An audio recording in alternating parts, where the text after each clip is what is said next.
Hello, and welcome to this lesson on how to tie a 4-in-hand knot for a tie. This knot is the most commonly used knot for ties and is easy to learn. Whether you're getting ready for a formal event or just want to look sharp for work, this knot will come in handy. So, shall we get started? Find a tie that suits the outing you are going to and matches your outfit. Start by lifting up your collar, draping the tie around your neck, with the wide end on your right side and the narrow end on your left side. The wide end should be about 12 inches longer than the narrow end. Now, cross the wide end over the narrow end to create an X shape at the base of your neck.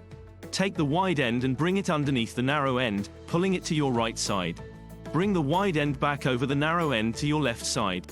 Then, bring the wide end up and over the X shape and down through the loop at the base of the neck.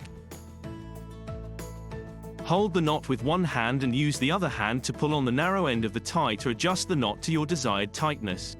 Adjust the knot and the length of the tie by pulling the wide end down while holding the knot firmly with one hand. Tuck the thin portion of the tie in the backside pocket of the wide end. Make sure the tie does not go past your belt buckle. Then fold down your collar when you are satisfied with the knot.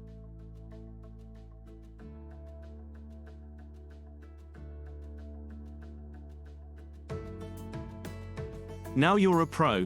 A simple and elegant 4-in-hand knot will make you look sharp and stylish no matter the occasion. Remember, practice makes perfect, so keep trying until you get the hang of it. Once you master the 4-in-hand knot, there are other knots that you can use like a Windsor knot. Thank you for watching, and we hope you found this lesson helpful. Don't forget to like, comment, and subscribe to How to University's channel for more helpful lessons and tutorials. We have more on our channel right now and coming soon. I'll see you again next time.